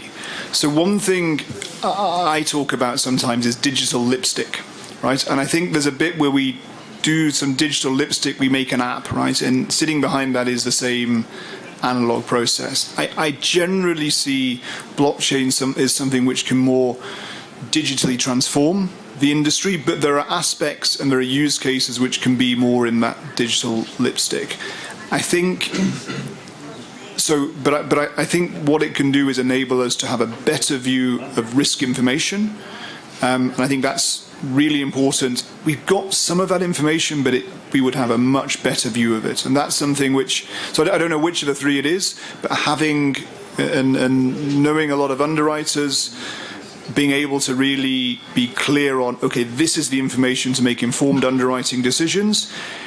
I think also having that data can also enable us to offer more services, right? And things like risk prevention services. So as a claims professional, of course, we want to pay what we owe, but if we can also give advice to the customers so the claim doesn't happen, that's something which is good for us as an industry, but it's also good for the customer as well, because customers don't want the interruption which a claim comes. So I think it can do some of the digital lipstick, it can enable us to actually properly transform, and it can also allow us to then offer new services and propositions. So it's kind of all 3. It's a bit of a get out of jail free answer, but I think that's where it fits.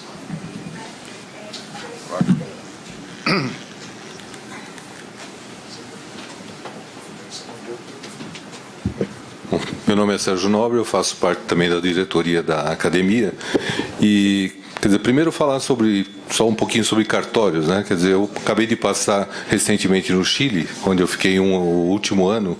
No Chile, a gente fala que aqui é cartorial e lá não se assina nenhum contrato que não tenha a huella digital, né? Que, ou seja, que você tem que ainda sujar o dedo para poder colocar em todos os documentos que você assina. A minha pergunta está mais em relação ao seguinte: quando eu entrei no mercado de seguros, eu tive dois impactos, na verdade. O primeiro impacto que eu trabalhei em mercados competitivos, né?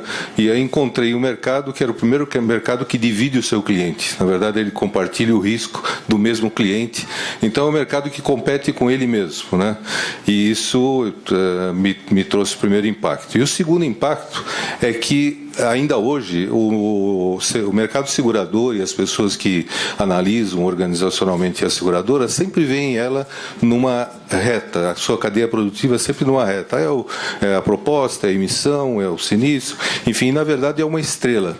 E eu acho que o blockchain está trazendo essa visão, né, que há 20 anos atrás, eu dei uma palestra plenária naquela época que tinha o simpósio de automação de seguros, onde mostrava a figura do interporto. Por quê? Porque é um mercado que tem muitos intervenientes e todos trabalham em estrela. Então, eu acho que até respondendo um pouco a pergunta anterior, na verdade, o que agrega é a interoperabilidade, é a comunicação entre as partes, que ela não é em linha, mas ela é sempre em estrela, porque há sempre uma comunicação e troca de comunicação.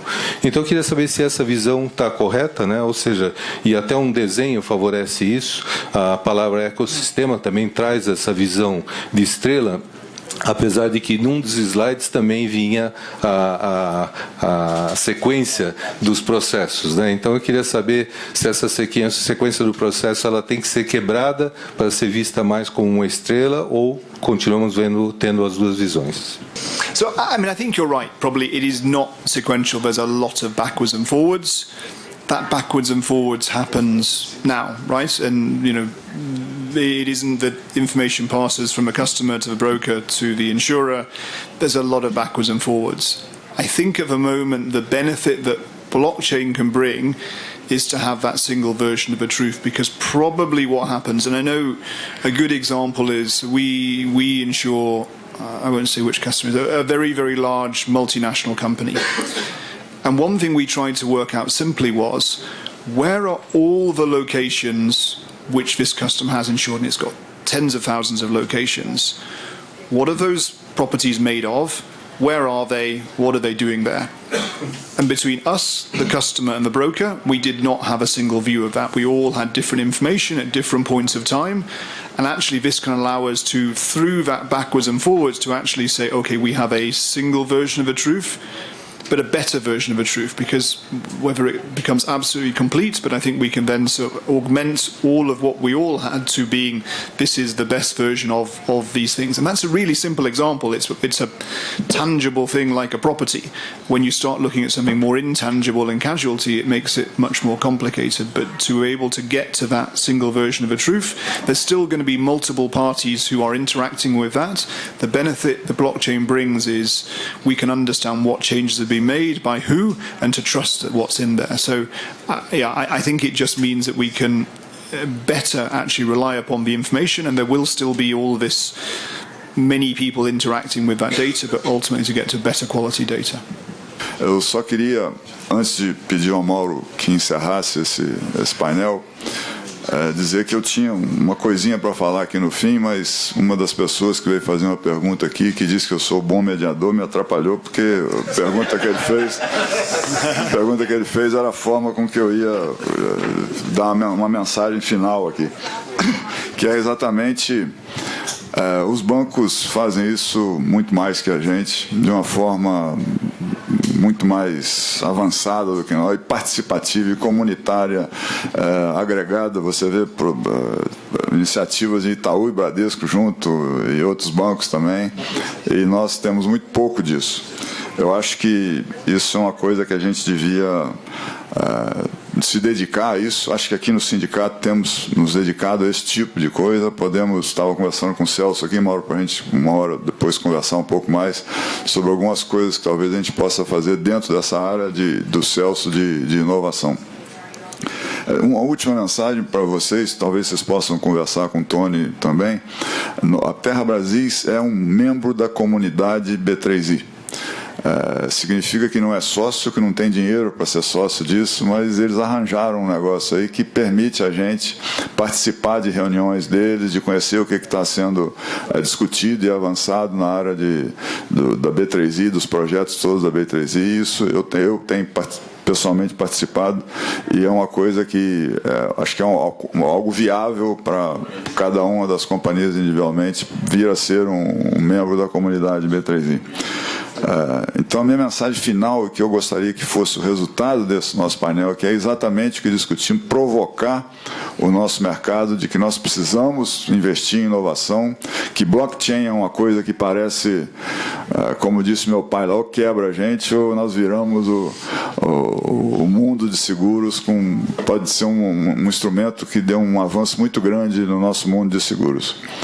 Muito obrigado pela participação de todos, pela mesa, pelo Tony, pelo João Marcelo, pelo Celso e pelo Fernando também, que participou muito junto com a gente aqui, organizando tudo isso, toda a audiência. E Mauro, para você, por favor, encerrar esse painel.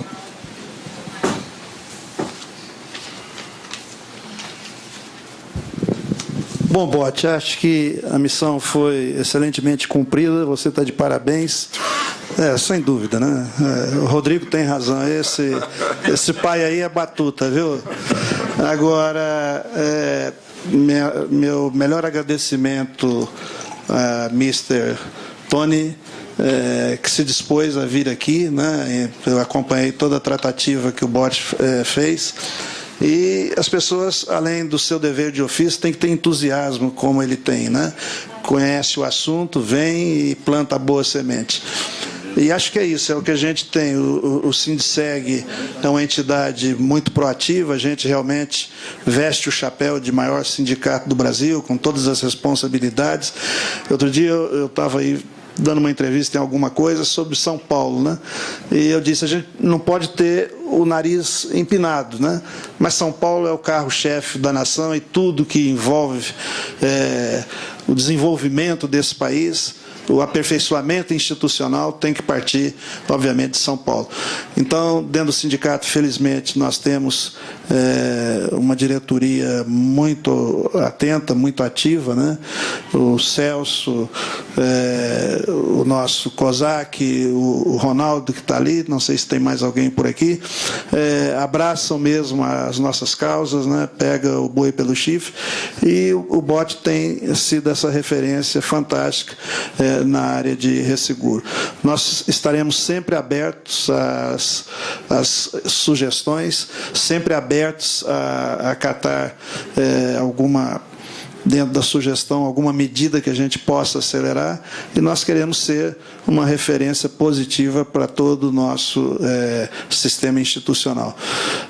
Dr. João Marcelo, muito obrigado, a ANSP sempre presente, e muito obrigado a todos vocês que vieram aqui, e acho que aprendemos um pouco de blockchain, né? Muito obrigado.